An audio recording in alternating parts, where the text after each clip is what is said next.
Soy el doctor David García, a cargo de la licenciatura en Neurociencias de la Facultad de Medicina de la UNAM, y es un gusto para mí estar con ustedes el día de hoy.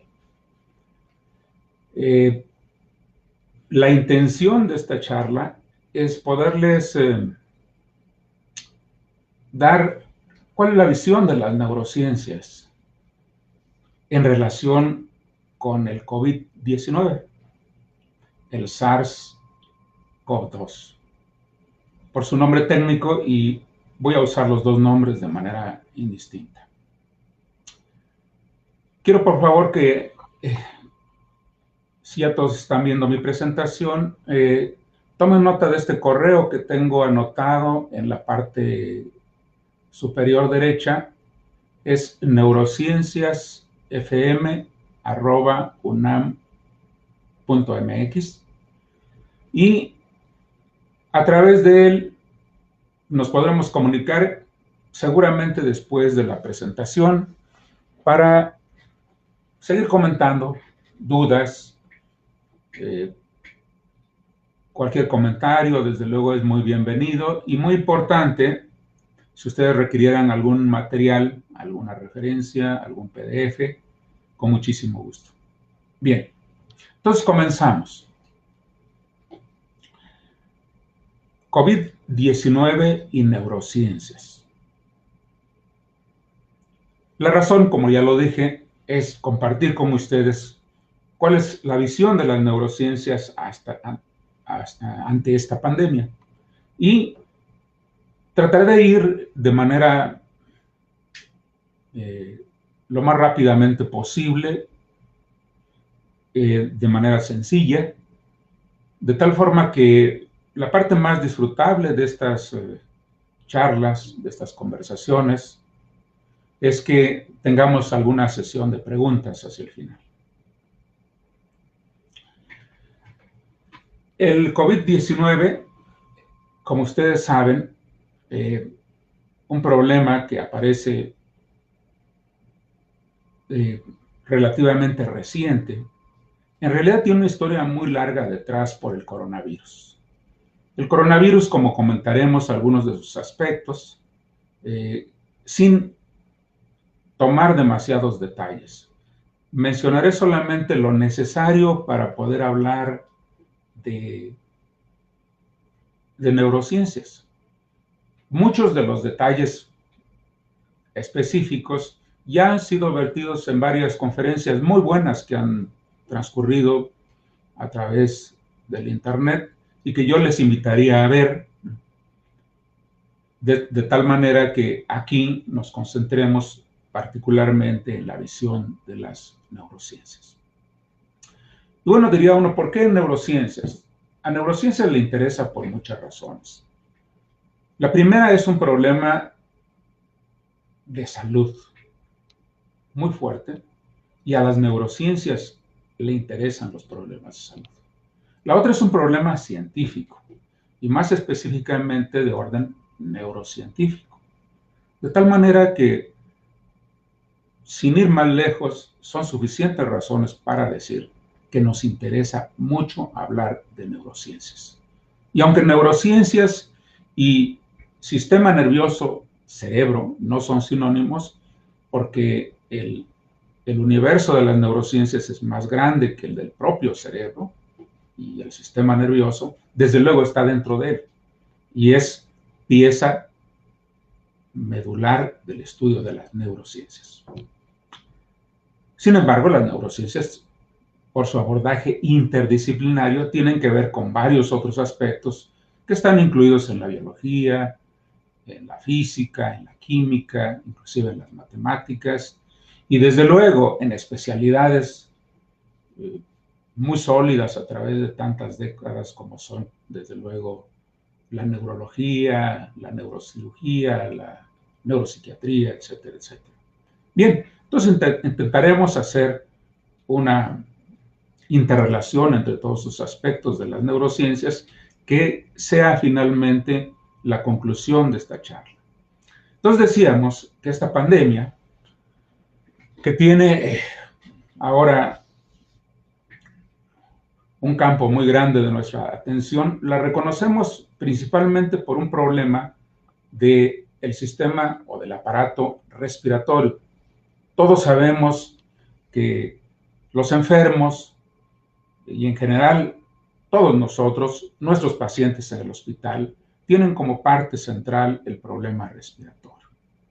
Así que desde ahí nos empezamos a preguntar, ¿y qué tendrá que ver este cuadro clínico con las neurociencias? Pueden ustedes notar que el SARS-CoV-2 es neuroinvasivo. Tiene en sí mismo un neurotropismo, es decir, una afinidad por el sistema nervioso. Y hoy día tenemos muchas preguntas, seguramente mucho más preguntas que respuestas, pero el planteamiento de esas preguntas también es muy importante. Cuando uno hace muy bien el planteamiento, seguramente estará como a la mitad de la respuesta. Y esa es la idea, entonces, de abordar esta charla con esa manera crítica de ver el problema. Déjame comenzar entonces de manera más formal con esta lámina que ha sido de tantísima utilidad desde que apareció por ahí de marzo, comienzos de abril, y que resume la clínica de nuestros pacientes el día de hoy, pero que en esos momentos no lo sabíamos tal cual.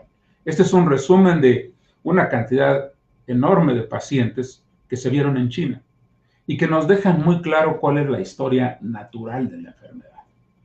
Y tenemos que verla por razones simples solamente, porque en el fondo son muy complejas estas razones. Vean ustedes que mostramos arriba la tablita de los que son sobrevivientes de esa enfermedad.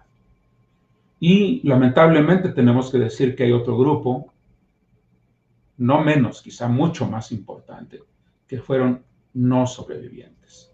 ¿Qué tienen estos dos patrones?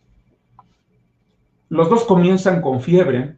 Se ve que en el día 1 ellos ya tienen fiebre. Y esta es la primera anotación que quiero hacerles. El día 1 es el día clínico de la enfermedad. A ese le llamamos día 1. Entonces el paciente refiere y luego nosotros lo confirmamos que tiene una fiebre de 38 y hacia arriba. ¿Sí? Y noten ustedes que desde el día 1 se extiende como hasta el día 12 y un poquito más allá en los que no sobreviven. Tienen tos, es otra cosa muy, muy frecuente en ellos. Tienen tos que dura mucho tiempo, se extiende hasta el día 19. Y desde luego, en los no sobrevivientes pasa cercanamente lo mismo. Y tienen algunas alteraciones más de las vías aéreas altas, con problemas de la garganta comúnmente nos refieren. Disfonía es lo más común y que suele también durar, no desde el comienzo, pero una vez que se establece, después de una semana puede durar hasta el día 18 o 19. Y aquí empiezan a haber diferencias. Primero, la admisión en la unidad de cuidados intensivos. Pareciera que por ahí del día 12, en la evolución natural, son cuando la mayoría ingresa a la unidad de cuidados intensivos. Es cuando debe intensificarse el tratamiento. Pero aclaro, el tratamiento que comienza del día 1 es el que tiene en general el mejor pronóstico. Notarán ustedes que la aplicación de corticosteroides, los corticosteroides son sustancias antiinflamatorias, del tipo de la prednisona y ahora que está recién muy mencionado lo de la dexametasona y otras, y con la aclaración de que estos fármacos deben siempre prescribirse, utilizarse bajo la supervisión médica. Entonces, esta aclaración va a ser muy importante por todo lo que voy a mencionar, que tengamos mucho cuidado con eso. Y no solo eso, varios de ellos, como es el caso de los corticosteroides y, como voy a señalar, los anticoagulantes, tienen que ser de uso intrahospitalario, en algunos casos cuando el paciente ya está intubado e inclusive sedado. Entonces, nótense ustedes que aquí empieza la parte más dramática de la enfermedad. Hay quienes dividen este panorama en 3 fases. Bueno, el tratamiento médico debe iniciar desde la fase 1 y la fase 2 coincide mucho con la parte de hipercoagulación, de hiperinflamación y de hipercoagulación, como vamos a explicar con un poco más detalles.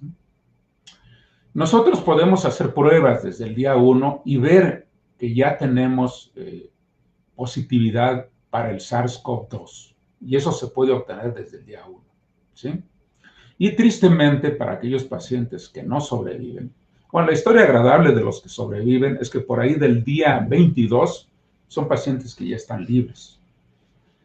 Claro, el tratamiento médico debe seguir por lo menos 2 semanas más, pero están ya de salida. Para el día 15, aquellos pacientes que se agravan, para el día 15 empiezan las complicaciones mayores, con lo que le llamamos nosotros falla renal, por ejemplo, falla cardíaca, cuando las cosas ya están muy graves, cuando hacen ya infecciones secundarias o agregadas, cuando de nada sirve ya que les pongamos todo lo que sea, todos los anticoagulantes, todos los antiinflamatorios, y ya desde antes seguramente le dimos algún antiviral, y todo lo que hubo ya no sirve de nada. La historia natural en esta etapa se vuelve irreversible, de tal manera que ellos fallecen por ahí del día 19. Entonces, con esta observación superficial todavía, nos quedan grandes incógnitas. ¿Qué es lo que está pasando? ¿Qué sucede con esta diminuta partícula a la que le hemos atribuido la causa de todo este cuadro clínico? Y luego, más aún, mucho más lejos, ¿cuáles son los mecanismos que está siguiendo para causar todo esto? Y para nosotros, los de neurociencias, y todo esto, ¿qué relación guarda con las neurociencias? Entonces, estos planteamientos son los que vamos a ir abordando. Vean ustedes, por ejemplo, yendo desde lo más grueso hasta lo más fino, lo primero uno que ve es una tomografía, el famoso patrón en vidrio deslustrado se llama. Me gusta que ustedes vean esta imagen a la izquierda, porque seguramente les recordará las imágenes de nuestras ventanas donde tenemos vidrio de ese tipo. Bueno, eso es porque, número 1, ya los alveolos están en muy malas condiciones. Los alveolos pulmonares es el sitio donde se realiza el intercambio gaseoso entre la sangre y el aire que inspiramos. Ya los alveolos están inundando. Algo les está ocurriendo. Hay un engrosamiento de sus capas a los lados de los alveolos, lo que llamamos engrosamiento intersticial. Y algunos inclusive ya se están empezando a cerrar, a colapsar. El paciente refiere problemas respiratorios, desde luego. Y de hecho, este es otro de los datos más fuertes que aparecen y que mucha gente ha creído que es cuando tiene que acudir al servicio médico, lo cual es un error muy grave. Para entonces quiere decir que la situación ya está muy grave, ¿sí? Y como ustedes verán, tiene problemas ya para ventilar.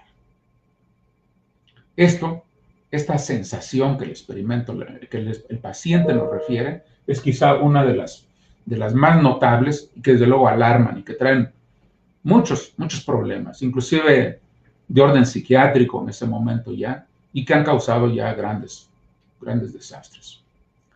Y desde luego el organismo, en el afán, en una forma de compensar el problema, aumenta el flujo capilar. ¿Por qué? Porque realmente la eficiencia de tomar el oxígeno del aire depende no solamente de cuánto aire entra hasta los alveolos, sino también depende de cuánto flujo sanguíneo hay ahí, cuánta sangre llega para tomar ese oxígeno. Bueno, Para terminar esta parte, les comento que cuando lo vemos en imágenes de resonancia magnética, ya los pacientes pueden tener diferentes tipos de problemas. Algunos, seguramente los más aparatosos, derivados de la hipercoagulación que experimentan y que pueden cerrar completamente las arterias del cerebro y dejar zonas, como puede verse acá, de hemorragia que le llamamos parenquimatosa, que puede ser isquémica o puede ser hemorrágica. Eso es cosa de la clínica. O puede ser inclusive subaracnoidea. Entonces, algo le está pasando al cerebro. Sin duda alguna ya le está pasando algo. Y estas imágenes son reveladoras. ¿Por qué? Eso es una de las cosas que vamos a intentar aclarar. ¿Por qué van las cosas por ahí? Bueno, uno de los grandes problemas que vamos a encontrar en estos pacientes es lo que hemos denominado la tormenta de citocinas. Y esto es una cosa de lo más interesante. Muchos, en principio, tendemos a pensar que el virus de manera directa es causa de los grandes desastres que pasan fundamentalmente a nivel pulmonar, pero como ya veremos en todo el organismo prácticamente, pensamos eso. Sin embargo, como ustedes notarán, el problema es sistémico con las citocinas. Estas sustancias es todo un sistema de moléculas que se dispara y que producen una reacción fuertemente inflamatoria. Tan inflamatoria que aquí se le llama hiperinflamación. Algunas de ellas para ustedes serán sumamente familiares, como es la interleucina 6 y otras. Estas citocinas proinflamatorias tienen también correlatos con el sistema nervioso más directamente, como es el caso del factor de necrosis tumoral, o conocido como TNF-alfa, que se empieza a elevar, se eleva. Pero finalmente, esto es lo que acaba con el paciente. Los alvéolos se acaban, se destruyen las células, los neumocitos, le llamamos, todo termina, y los pulmones en estas condiciones son absolutamente incapaces de hacer ya intercambio gaseoso. La razón, entonces, que detonó esto sí es el virus, pero muy importantemente lo que llevó a este cuadro clínico tan grave son las respuestas del propio organismo. O sea, finalmente lo que acaba con el paciente es la respuesta de su propio organismo, como vamos a ver, detonada por esta reacción inflamatoria tan fuerte. Una de las cosas que desde luego se le ocurrirían a uno y las empezaría a plantear desde este momento, es por qué no suprimir esa reacción inflamatoria, como una de las primeras medidas de empezar a mejorar el cuadro clínico de estos pacientes. Y así hay un sinnúmero de esquemas de tratamiento médico que se han empleado, pensando en cada una de esas variables que se van dando. Y así es. Si tuviésemos, por ejemplo, manera de bloquear este sistema inflamatorio usando de manera lo más específica posible blancos como la interleucina 6 u otros, quizás sería una manera de abatir el problema. Sí, podría ser. ¿Sí? En este estudio se ve que los pacientes mayormente vienen por fiebre, por fatiga, por tos, ¿sí? Pero, muy importantemente, algo más ocurre en ellos, que el sistema de hiperinflamación desequilibra el sistema de coagulación. Este desequilibrio dispara lo que genéricamente le conocemos como coagulación intravascular diseminada. Es decir, ahora además el paciente tiene un problema grave de coagulación. ¿Y cuál es el problema concreto? Que va a formar trombos, es decir, tapones que van a ir a incrustarse en arterias o en vasos o en capilares muy pequeños, y esa zona que normalmente irrigaban va a quedar o muerta o hemorrágica, dependiendo de cuál sea el resultado del trombo. Desde 1970 se describió el dímero D. Este ahora está siendo de mucha utilidad en varios esquemas de tratamiento, porque el dímero D es un indicador claro de la trombosis que sufre el paciente. En realidad es un derivado de la fibrina y este dímero D, que con acción de la plasmina se empieza a elevar, forma títulos altos en los pacientes con hiperinflamación. Estos niveles tienen un corte por ahí de 1000, en la mayoría de los esquemas de 1000 unidades, y dependiendo si llegan a 1000 o si pasan de 1000, si están por debajo o por arriba, así es el esquema con anticoagulación.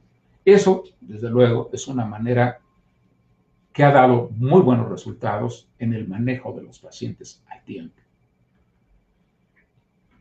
¿Qué detonó todo este problema?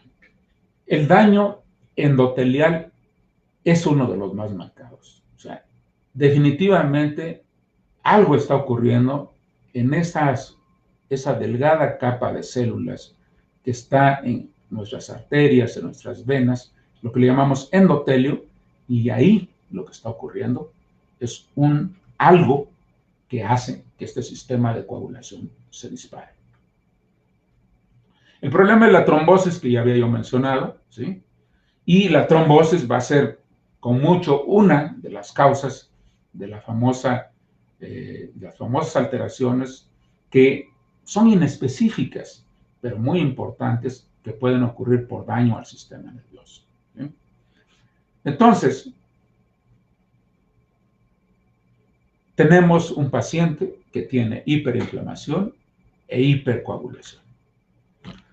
Y ahora sí, entrando más en terreno, les muestro esta foto que seguramente ustedes han visto algunas mucho mejores, pero esta es reciente de los pacientes en China, para mostrarles una imagen de lo que hemos denominado el agente causal, que es el coronavirus.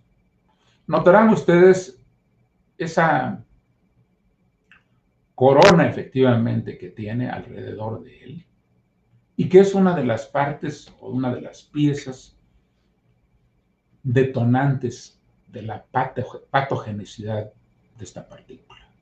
Es interesante que noten ustedes que estas partículas miden como 100 nanómetros. Eso es muy pequeño. Para los que saben de números, 100 nanómetros es 10 a la menos 9. ¿Cuánto mide una célula promedio, digamos, en el sistema nervioso? Vamos a ponerle en promedio 20 micras. Eso les da una idea de que hay 3 órdenes de magnitud mucho menores a favor, o sea, más pequeñitas en relación con los virus. Son mucho más pequeños. Son 3, o sea, estas hasta 1000 veces más pequeño. Hace de inmediato pensar que dentro de una célula caben muchos, pero muchos de estos virus. Y por allá va el asunto. Menciono brevemente el reconocimiento a quien primeramente describió, quien primero observó a los coronavirus, que es la doctora June Hart, mejor conocida como June Almeida, y que por ahí de los 60s hizo una observación maravillosa en el microscopio electrónico, y son las imágenes que vemos frecuentemente y que abrieron un camino maravilloso, y que afortunadamente hoy le he reconocido a la doctora June. Un poquito de detalle. Sin irnos muy lejos, este es un asunto más de los virólogos, que no es mi caso, ¿no? Entonces, y cuando trate también de los epidemiólogos, que tampoco es mi caso, tomaremos solamente lo necesario. Esa es la estructura general, y solamente lo digo muy rápido porque una de las intenciones es no ser repetitivo, con tantas presentaciones que seguramente ustedes tendrán ya en la red. Pero para llamar la atención entonces a esta proteína, que es una glucoproteína del virus, que son los picos o espigas del virus, donde descansa una de sus características principales en su patogenia, como vamos a decir un poco más adelante. Y otra cosa muy importante es esta hebra que forma su genoma es un virus de RNA. Todos sabemos que los coronavirus pertenecen a un tipo de coronavirus que son los patógenos de este tipo. No todos los coronavirus son patógenos, ¿no? Estos son los beta coronavirus, algunos todavía muy particulares de la familia de coronavirus, que tienen estas características, esta hebra y algo que lo envuelve o lo cubre, que es la famosa cápside del virus, ¿no? Podemos decirles con toda tranquilidad hoy que todavía no estamos de acuerdo que estos sean seres vivos. Es más, por eso le llamo partículas o algo así, porque no estamos seguros que sean seres vivientes. En fin, es un tema de discusión, pero lo más importante es eso, esta membrana que se ve que los envuelve es la membrana que toma cuando se replica y emerge nuevamente o eclosiona de las células. Entonces, muy importante, esto es lo que nos manda la Sociedad de Biofísica, también eso no se los había mencionado, cada uno tiene alguna referencia al respecto que ustedes pueden consultar. Entrando con un poquitito nada más de detalle, como todos sabemos el origen de este virus, a través de tantísimos años de evolución, porque desde los 10.000 años y hacia atrás, probablemente encontremos el origen de estos coronavirus, como ustedes pueden ver aquí. Y su gran parecido, muy importante, con los murciélagos, quiero decir, con el virus que tienen los murciélagos, que es el máximo parecido que hemos encontrado con este virus humano, virus coronavirus humano, y que tiene una analogía de por ahí como del 96%, que es sumamente alta. Por eso pensamos que el origen estuvo por allá. Difiere del SARS-CoV en general, 79%, y del de Medio Oriente, el MERS, que es de baja similitud. Puede ser, todo parece indicar que ahí es donde apareció. Una pregunta interesante, ¿por qué no le hace daño a los murciélagos? En fin, ese es otro tema, pero es así. Requieren entonces de alguien donde están ahí de manera nativa. En el caso del humano, ¿por qué les gusta tanto al humano? En realidad son virus que les agradan mucho los humanos, nos prefieren y tal parece que mientras existamos humanos vamos a tener ahí coronavirus porque a ellos les encanta. Y una pregunta también es por qué les encanta, es otra cosa que vamos a contestar. Otra cosa interesante que dice esta lámina es que tienen algo así como 30.000 pares de bases. Así está formado su RNA. Eso es un RNA, un virus de RNA, de los positivos, y eso quiere decir muchas cosas en la virología, y nos las vamos a saltar solamente tomando las partes básicas, como había dicho. Pero que tenga 30.000 nucleótidos, eso sí nos llama mucho la atención. No es común que los virus, los coronavirus, tengan un genoma tan grande.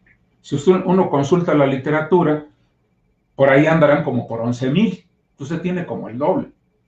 Pero tiene que ver con aspectos propios de este virus que deben ser tomados muy en cuenta, no solamente en los estudios neurocientíficos y científicos en general, sino clínicos. Este virus tiene un genoma muy estable. Eso es muy interesante y es porque tienen que preservar su identidad genética, desde luego. Hay algo muy interesante que se llama el límite de Eigen, que sirve para eso, pero ¿cómo hacen con una base, con un genoma tan grande para que esta identidad no se pierda? Y sobre eso les menciono solamente muy rápido. Primero, dos partes claves de este virus. Uno, la RNA polimerasa, como ustedes saben, esta es una de las partes claves del virus y que tiene esta forma tan interesante de la palma de la mano, que ya habrán escuchado en otras presentaciones, muy bien explicado, y que desde luego forma parte de esta estructura fundamental.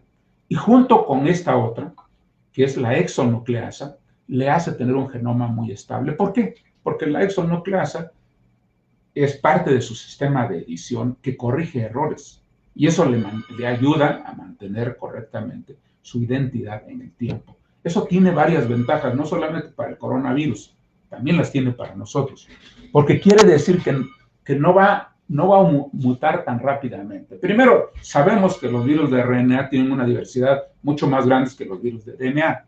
Está bien, pero dentro de ellos los coronavirus, y en particular este coronavirus, cambia lentamente en relación con otros, lo cual abre varias posibilidades interesantes, como es encontrar un tratamiento para el cual no haga resistencia, por ejemplo, entre muchas otras ventajas. Esa es una de las muchas cosas que se puede decir acerca de su genoma. Entonces,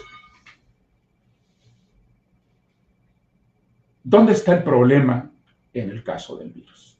Muy rápido ahora, nos vamos un poco más rápido. Cuando el virus entra a las células, sigue varias etapas muy bien conocidas. Y en el esquema general que todo el mundo conoce, como ustedes saben, se pega, penetra las células, se quita esta cubierta, le decimos la cápside, se replica el virus, y eso sí hay que aclarar un poco más qué es replicarse, luego se ensambla y se vuelve a liberar. De esta manera se producen miles de virus en una célula, que son nuevamente liberados. Termina destruyendo a la célula, pero se producen muchos otros virus que se liberan y que están listos para infectar. Esto nos lo manda también la Sociedad de Biofísica, y como ustedes pueden ver, estas etapas, en cada uno de esos puntos, identifica piezas también claves, no solamente de estudio, sino que pueden servir también de tratamiento. Llamemos la atención en un par de ellas. El receptor. ¿Por qué el coronavirus prefiere a los humanos? Porque tiene una molécula que le gusta. Hay una molécula que ama el coronavirus, y es este receptor, que le vamos a llamar el ACE2. Aclararemos enseguida de qué se trata. Y desde luego, por la gravedad del problema clínico, entendemos que en los pulmones debe haber mucha de esta molécula, una densidad muy alta de la ACE2. Pero les tengo que decir que no solamente en los pulmones, en general en todo el organismo, y precisaremos varios de ellos, ¿no? Lo que le llamamos la patogenia del SARS-CoV-2, es decir, cómo produce todas estas alteraciones y que comienzan con la presencia de ese receptor que es nuestro, que es el AC2, no es la única causa. Aquí se puede ver en la lámina, desde luego, el pico, las espigas del virus y en su interacción con el ACE2. Pero recibe ayuda, y recibe ayuda de nosotros mismos, de nuestras propias células, porque nuestras células tienen una proteasa, una enzima que le vamos a llamar por simplicidad TMPRSS, son sus siglas, aquí está su definición, y que contribuyen enormemente para que el virus penetre a las células. Es decir, estos dos procesos coinciden de manera conjugada, tanto el pegado con el AC2 como la interacción con la proteasa, para que el virus ingrese a las células. Y desde luego, ya ha habido quienes se han interesado como uno de los sitios probables de inhibición, algunas drogas, fármacos o lo que sea, que pudieran cancelar esta interacción, y de esa manera, el primero que se le ocurrió dijo, entonces hay que eliminar a los AC2, desde luego, y con eso nos quitamos que el virus quiera llegar con nosotros. Pero eso no es posible. Además, la idea de por sí no es buena, porque déjenme decirles que el AC2 para el paciente, para la clínica y en general para todas las personas, es algo fundamental para la vida. Los receptores ACE2, que son en realidad una enzima convertidora de angiotensina, que aquí ilustro, es un paso muy importante para el equilibrio de funciones del organismo, lo que le denominamos homeostasis. Originalmente es una molécula muy grande que se produce en el hígado, el angiotensinógeno, pero este se vierte en la circulación y va a varias partes y sufre varios cambios importantes antes de funcionar como tal. Pasos por el riñón, desde luego, son importantes, y finalmente en los pulmones. Los pulmones son pieza clave para que funcione la angiotensina. Y ella empieza a funcionar solamente cuando esta enzima le hace algo a la molécula y queda funcional para la regulación de la presión sanguínea o tensión arterial.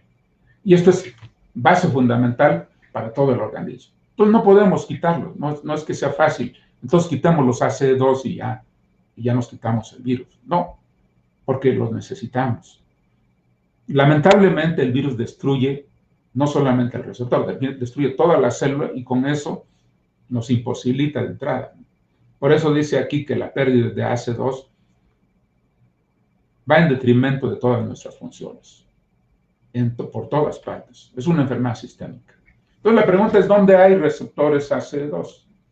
¿Dónde hay receptores ACE2? Bueno, hay en muchos lugares, en las neuronas, en las células que acompañan a las neuronas, las células gliales, y en todo el organismo. Debo decirles que están en las células endoteliales de los vasos sanguíneos y en las células musculares lisas.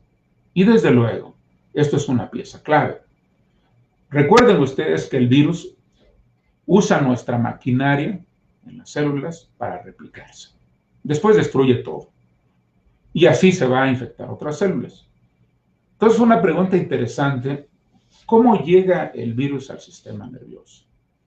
Esta es la palabra que se ha usado para describir la preferencia del virus por el sistema nervioso, el neurotropismo.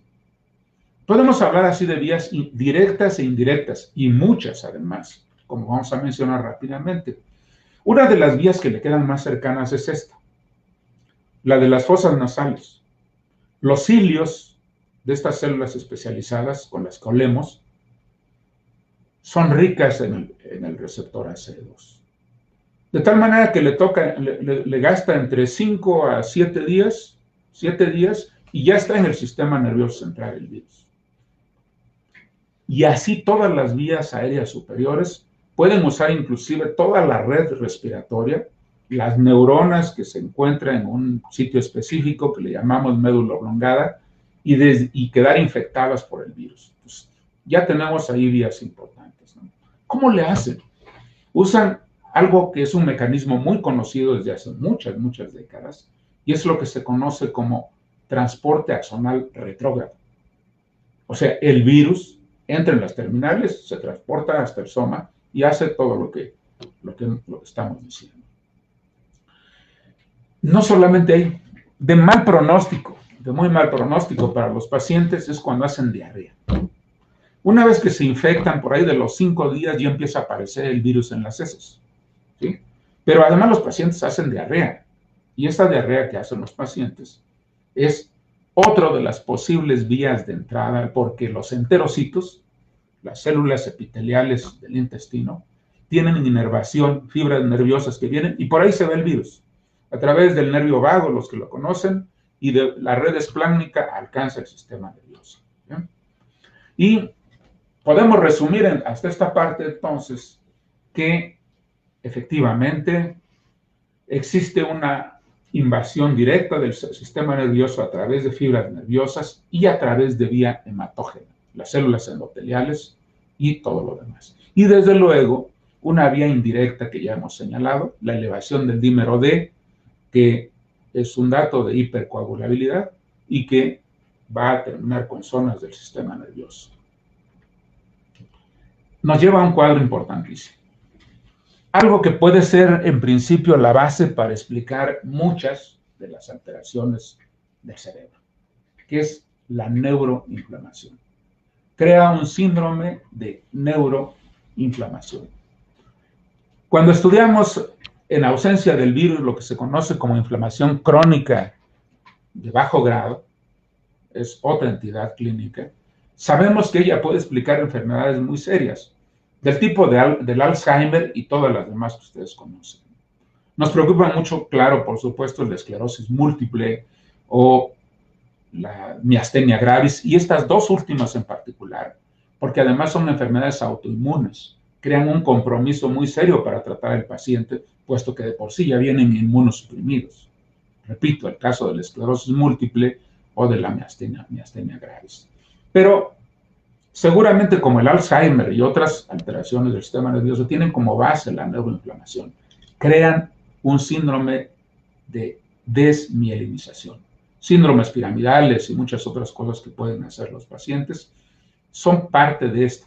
Aún así inespecíficas, porque eso aparece en muchas otras enfermedades, pero lleva a degeneración.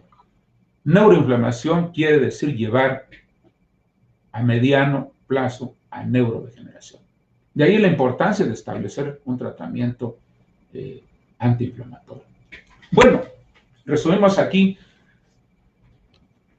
¿Y por qué no lo vemos? Es una pregunta más grandísima, porque déjenme decirles que solo el 36.4% de los pacientes que se hospitalizan, esto es basado en la experiencia de China, son los que hacen manifestaciones neurológicas. Y de ellas, esas manifestaciones neurológicas, muy poco es específico. Esencialmente lo de la anosmia y ageusia. Quiere decir, el paciente muy pronto refiere que no huele o que no le saben las cosas. Dato de que el virus ya está trabajando ahí en esas neuronas y algo está pasando. Todos los demás, que puede ser los vértigos, puede ser dolor de cabeza y otras alteraciones, son inespecíficos. Todavía nos tiene reservada una gran sorpresa este virus, hacia dónde va.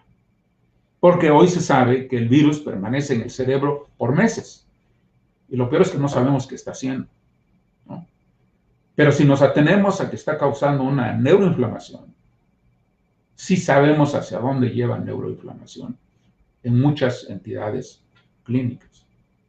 Sí es esperable lo que puede pasar con acelerar procesos que más tarde detonan en cuadros clínicos graves como el Alzheimer. ¿Sí? A alguien se le ocurrió entonces, desde luego, que puede haber estrategias en los distintos pasos. Un blanco específico, ya lo decíamos, no solamente es el receptor y la proteasa que le ayudan a entrar a las células. No, puede ser inclusive, desde luego, fármacos que actúen sobre la replicación viral, o sea, sobre la RNA polimerasa, o aquellos que puedan actuar sobre la exonucleasa, otro blanco interesante. Pero, desde luego, a alguien se le ha ocurrido que los anticuerpos monoclonales. Y efectivamente, esto sería una línea de investigación sumamente interesante y que parte con la investigación de los pacientes que se han recuperado y el estudio de su plasma. Y fármacos, desde luego, como todos los antivirales, que interfieran con alguna de sus procesos de replicación, llegando hasta el remdesivir, que ahora está muy utilizado, todavía está muy utilizado, y que eventualmente puede ayudar. Hay algunas buenas noticias, ¿no? Lo de las vacunas, desde luego, y todas otras cosas que han aparecido son parte de esa historia. Pero la pregunta grande para la neurociencia sigue siendo la que acabamos de decir. ¿Qué está haciendo el virus tanto tiempo en el cerebro? O sea, esto es lo que sabemos y muy poco de lo específico. Pero se puede advertir que es mucho más de lo que no sabemos. Todas esas alteraciones de orden psiquiátrico, todas esas alteraciones de orden mental, porque las neurociencias se ocupan no solamente, desde luego, de la parte orgánica del cerebro. Hay alguien que ha dicho que los virus pueden ser utilizados como herramientas importantísimas en el tratamiento o en la prevención de enfermedades. La síntesis de su cápside, el poderla dirigir a zonas específicas, a blancos específicos, como son células tumorales, en el mejor ejemplo, revisten la enorme posibilidad de hacer llegar fármacos o sustancias que directamente ataquen a células malignas, como es el caso del cáncer y no de otros. Esto, como muchos otros proyectos, hoy están en día y sería de lo más interesante analizar cuántas vertientes de investigación derivadas del virus de lo que nos viene a enseñar el virus, están dentro del campo de la ciencia y desde luego también de las neurociencias. Bueno, quiero en esta parte, y lo dejé al final de manera intencional, primeramente agradecer a la licenciada Karen Corona y su magnífico equipo por la invitación para compartir este espacio con ustedes. Muchísimas gracias a todo su equipo, pero también no quiero dejar de pasar la oportunidad, no quiero dejar pasar esta oportunidad para mencionar que este espacio está dedicado a agradecer todo el equipo médico, compañeros, colegas, estudiantes, enfermeras, técnicos y asistentes, que con verdadero profesionalismo, vocación de servicio y responsabilidad arriesgan su salud y su vida en favor de sus pacientes. Alice vivere, vivir para los demás. A todos ellos y a quienes físicamente ya no están, porque perdieron esa batalla, con profundo agradecimiento, admiración y respeto. Gracias por siempre. Bien, pues muchísimas gracias. Gracias a ustedes por haber estado en esta sesión. Esperamos haber despertado algunas de sus inquietudes y con mucho gusto podríamos tener algunas preguntas, si es posible. Muchas gracias.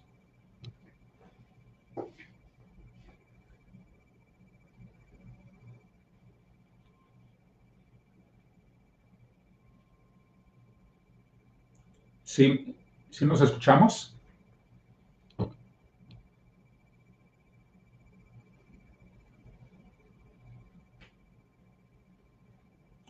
Licenciada, no, voy a dejar de compartir.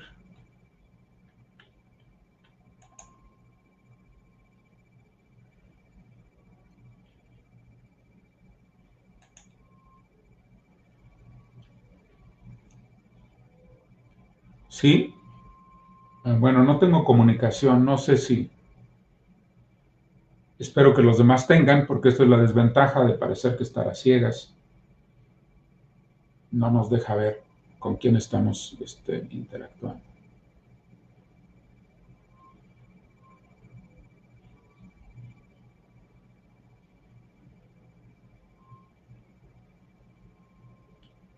Licenciada, ¿no me escucha?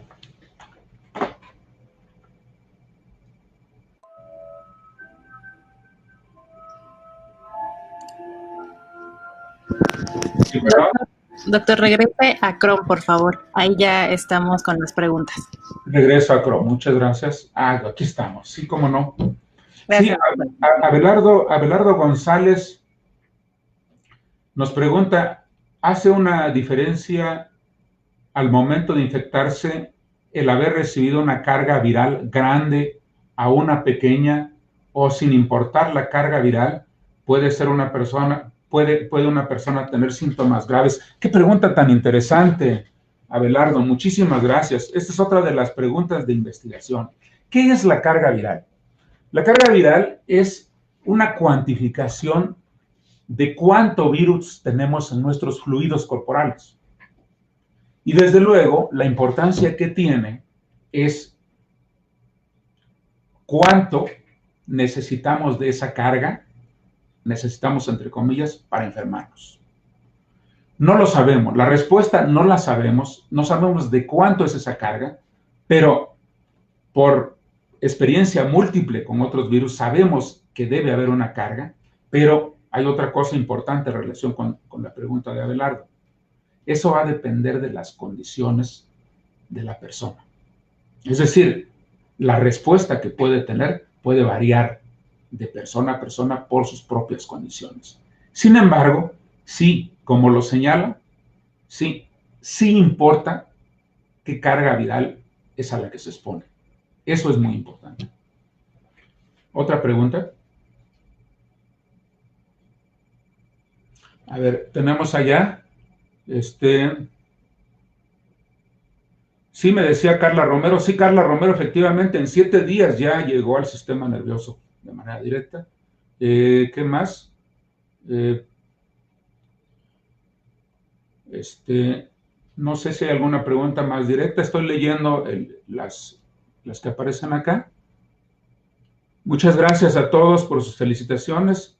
De verdad que lo aprecio muchísimo y le ruego por favor que estemos en contacto. Si ya tomaron nota del correo.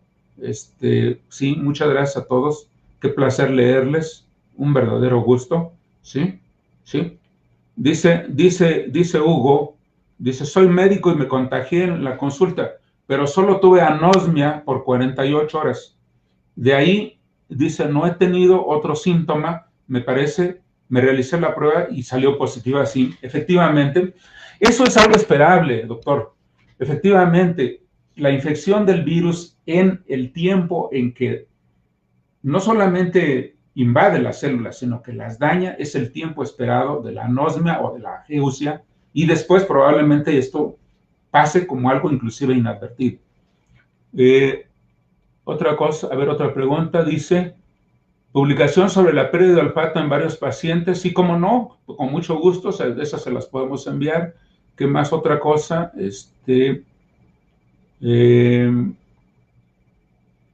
otra cosa que leo así entre todas, seguramente todos están preguntando qué pasa con la reciente observación que nos ha hecho el doctor Mario Molina. Todos sabemos que el virus no vuela, pero el virus sí puede estar suspendido en partículas. De ahí que aprovechamos la oportunidad para recomendarles que el uso del cubrebocas, el convencional, es de gran utilidad atrapando partículas grandes, donde puede estar transportándose el virus. Quiere decir, no el virus mismo, sino el virus es muy pequeño, sino las partículas. Y esa es la protección que les puede dar. ¿Sí? ¿En qué momento se empieza a recuperar el gusto y el olfato? Es muy transitorio, como ya lo mencionó el doctor. ¿Sí? Eso pasa en un par de días inclusive. Solamente aparece y es dato que hay que prestarle mucha atención porque puede ser indicativo de que ya se tuvo contacto con el virus. ¿Sí? Neurología que hemos observado en pacientes pediátricos. Bueno, efectivamente, esto deriva en una pregunta muy interesante, porque alguien ya se había preguntado, ¿por qué los niños se suponía que estaban, bueno, protegidos? Y eso incluye a los pacientes pediátricos. Por la explicación más simple que se le ha dado es por el cambio en los receptores. Sí, no todos a lo largo de la vida tenemos la misma densidad de receptores. El no tener tantos en alguna etapa de la vida, como puede ser muy pequeños, puede hacer que en cierta forma el virus pueda pasar asintomático. No es el caso de todos, porque como dije, de paciente a paciente varía y por supuesto que tenemos pacientes graves pediátricos. Entonces va a variar mucho con eso. Otra cosa muy importante, dice que si tiene alguna predilección por regiones, bueno, seguramente las regiones del sistema nervioso que principalmente afecta el virus son aquellas por las que llega por vía retrógrada, sin duda alguna. Por supuesto que eso es de esperarse, pero no revela ningún dato específico tampoco. A ver, algunas otras, dice, después de haber cursado con todo el tratamiento y haber tenido tratamiento con ventilación, después de mes y medio y se dio de alta, hay una afección neurológica. Eso es lo que no sabemos. Recuerden que las afecciones neurológicas en el cuadro clínico que todavía hoy conocemos, hasta donde lo conocemos, es muy limitado. Solo 1/3 de los pacientes tienen manifestaciones neurológicas. Lo que no sabemos es lo que va a ocurrir en tiempos más largos, teniendo en cuenta que el virus siga presente en el tejido nervioso. Eso es algo por saber apenas. La experiencia no ha llegado tan lejos, pero hay que estar atentos. No resulte que acelere enfermedades de orden crónico degenerativo, etcétera, etcétera, ¿no? O la aparición de enfermedades, por supuesto. ¿Sí? ¿Hay alguna línea de investigación sobre qué tema en particular? Porque hay varias líneas. Muchas de ellas, desde luego, están ya a la vista, pero algunas están emergiendo recientemente. Eso es de lo más interesante. ¿Sí? Dice, entra el SARS-CoV-2 al cerebro vía, sí, esa es una de las vías, la del bulbo olfatorio, por supuesto, porque después de la lámina cribosa del etmoides, desde el epitelio olfatorio, las fibras llegan al bulbo olfatorio, pero desde ahí llega, por supuesto, llegaría a zonas centrales, como son los núcleos amigdalinos y prepiriformes, es decir, las zonas de proyección de las vías olfatorias. Eso es esperable, ¿no? ¿Qué pasa con el caso de enfermedades de Alzheimer? Ya lo decía, son cosas que nos preocupan mucho, sobre todo por la neuroinflamación que ya sabemos que produce el virus de manera directa o indirecta. ¿Y qué pasaría en relación con cánceres y tumores? Bueno, las comorbilidades son un capítulo grande que hay que ver porque efectivamente crecen mucho el riesgo, eso es lo que podemos decir por ahora, ¿no? ¿Sí? ¿Y qué otra cosa interesante? Déjenme ver. Hay muchas cosas interesantes que estoy leyendo deprisa, ¿sí? Las secuelas de la geusia aparentemente no hay secuelas. Una vez que pasa esto, se recuperan. Recuerden ustedes que las células nerviosas se regeneran y algunas de ellas son precisamente las células olfatorias, de tal manera que aunque haya daño puede haber recuperación plena. ¿Qué más? Las salas de terapia intensiva, ¿sí? Bueno, ahí les dejé el encargo, por favor, de cuidado con los anticoagulantes, cuidado con los antiinflamatorios y la prescripción médica y vigilancia médica siempre. La gran importancia, y repito, de que un paciente sea tratado desde el día 1 de la enfermedad. Eso de espérese y váyase a su casa es algo que no está bien, ¿eh? Eso ténganlo muy en cuenta. Debe tener supervisión médica y tratamiento desde el comienzo. Eso mejora notablemente el pronóstico. Hay una gran diferencia entre las personas que se tratan del día 1 respecto de las que no lo hacen, ¿sí? Y sin información, con mucho gusto, toda la que les podamos enviar, escríbanme al correo, por favor, esa es la mejor manera de poderles enviar directamente algún artículo o alguna información que les pueda interesar. Alteraciones del sistema nervioso autónomo, otra pregunta de lo más interesante. Por supuesto, o sea, yo creo que las alteraciones del sistema nervioso, vistas de manera general, potencialmente pueden alcanzar cualquier célula del sistema nervioso. No se sabe hasta hoy en particular con el sistema nervioso autónomo. Ya mencionábamos que las vías entéricas y todas las demás son conexiones que tienen que ver con funciones autonómicas, desde luego, que empeoran el pronóstico de los pacientes, pero con especificidad en el sistema nervioso solamente en cuanto a vías de proyección, ¿sí? ¿Qué más? Con mucho gusto, repito mi correo que debe estar anotado en la presentación y la pueden estar viendo, es Neurociencias FM. Es Neurociencias y junto con minúsculas F de feo y M de mamá, neurocienciasfm@unam.mx. Ese es el correo de Neurociencias y con mucho gusto les atendemos, ¿sí? ¿Cuál es el tratamiento? Pregunta María Ángel González. En caso de las personas que tienen hipersensibilidad a los corticosteroides, mira, afortunadamente hoy han salido fármacos nuevos, antiinflamatorios nuevos, que son de hecho la primera elección. Cuando yo dije prednisona, cuando dije dexametasona y todo lo demás, es de lo que teníamos en el arsenal de muchas décadas. Pero hay muy buenas alternativas. El tratamiento sintomático con paracetamol es, como lo dijo bien, sintomático nada más. Desde luego, para mejorar solamente el ataque al estado general, nada más. Sí, posteriormente a la anemia uno sigue siendo portador de virus. Sí, la respuesta más probable es que sí, Úrsula. Lamentablemente sí. Y no sabemos por cuánto tiempo más. Sí. Uy, sí, ¿qué pasa con enfermedades mentales como la esquizofrenia? Eso es lo que nos preocupa. Porque si el virus está, lo dice Shaun Aguayo, efectivamente, si está efectivamente haciendo piezas claves de la clínica que explican muchos cuadros, como es el caso del Alzheimer, seguramente la esquizofrenia y otras podrían eventualmente ser agravadas por procesos no solamente de neuroinflamación, desde luego, procesos de desmielinización, como ya dije, y de degeneración. Sí, se pueden potenciar. Bueno, pues estamos al final, se nos acabó el tiempo. Para mí ha sido un verdadero gusto, un placer. Esperamos que la charla los haya motivado, los haya llamado la atención los puntos relevantes de las neurociencias, y nuevamente con el agradecimiento a todos, repito, el magnífico equipo que tuvo a bien permitirme este espacio, de la licenciada Karen Corona Menes, que es la coordinadora de comunicación social, y todo su equipo, y asimismo a todos ustedes. Muchísimas gracias y muy buena tarde. Gracias a todos.